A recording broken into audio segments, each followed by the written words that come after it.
In 1977, I went to Washington for the Associated Press to cover the Carter administration.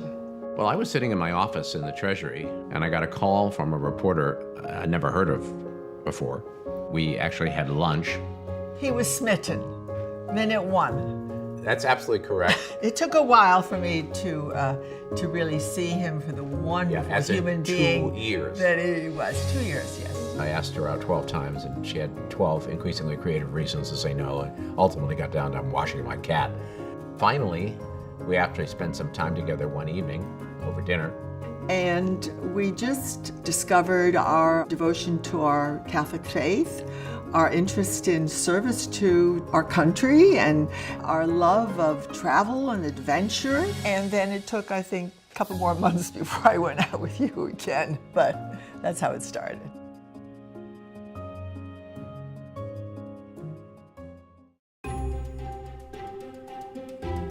I was raised by a single mother, as my dad passed away when I was young.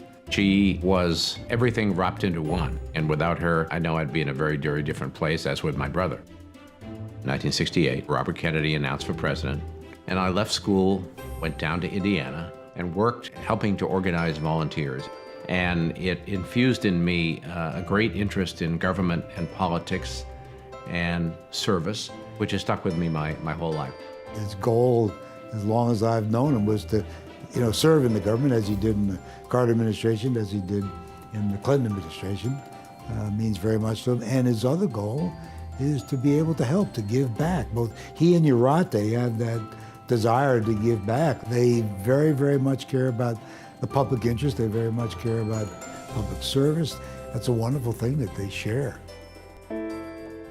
I was born in Lithuania in 1943. The Communist Party invaded our country in 1944. My parents and I had to flee.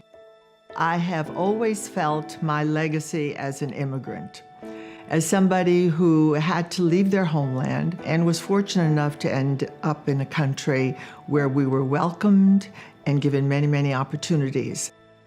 There's no one quite like Jurate. There's no one with her combination of intelligence, compassion, passion, tenacity, and energy. She has so much energy.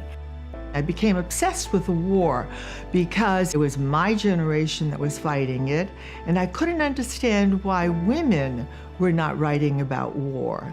I had no money, of course, so I went on a quiz show called Password, and I won $500, and that was enough for Pan Am 101, a one-way ticket to Vietnam. She understands the power of storytelling, how important it is to bring the stories, the voices to the forefront. I think more than 60% of journalists covering the crises around the world are now women. And everybody's very used to seeing a woman with a helmet on and a flak jacket. And I don't think anybody's sitting in their living room saying, what's she doing there? But when I was there, it was very much, what is a woman doing covering this horrible, horrible war? I left government in the spring of '95.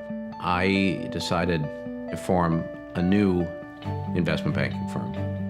Now here, 21 years later, Evercore has been quite a success. It's a leader in a lot of the key sectors of that business, and all of us involved with the firm are very proud of it.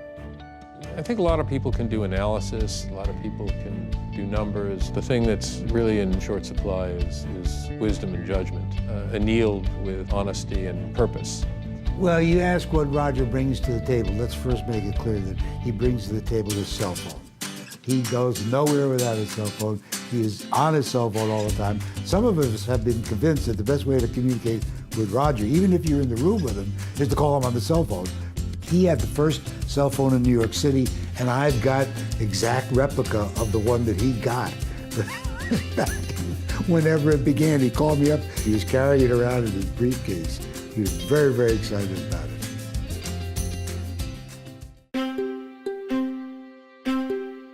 The most important single thing that the United States can do is to better educate more of its citizens, because there's such a correlation between levels of education and levels of income, and the only way we're going to turn around the decline in American living standards, I think, is better high school completion rates and better college completion rates. Education at the local level is very much about politics and government and the way it works, and it's been extremely helpful in understanding the system and knowing where we might go to make things happen. There was always a practical aspect, a real-world aspect to MIT, and Roger is representative of that. Roger has helped gather around MIT CEOs of some of the largest companies in the world.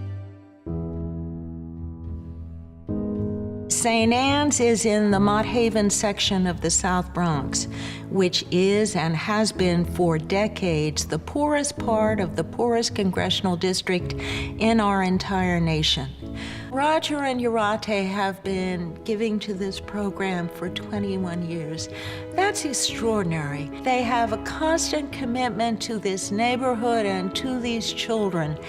They do not suffer from compassion fatigue.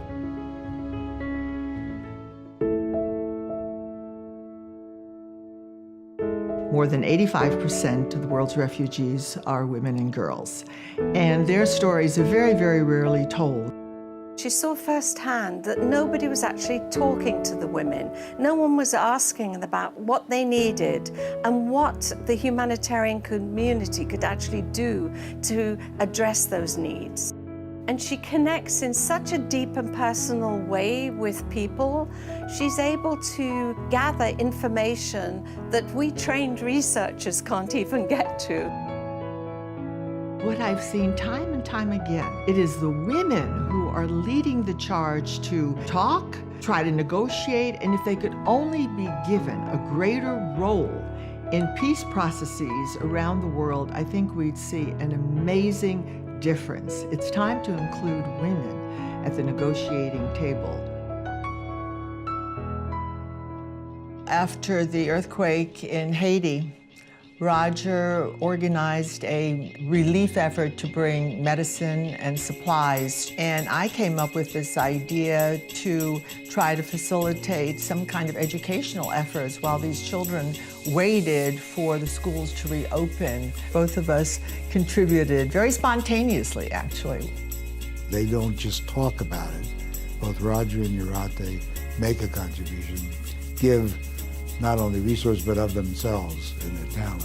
To love your neighbor as you love yourself. We take that very, very seriously. I think they have an enormous mutual respect. They're trying to use their talent and their resources, and have been ever since they were young, to greater purpose.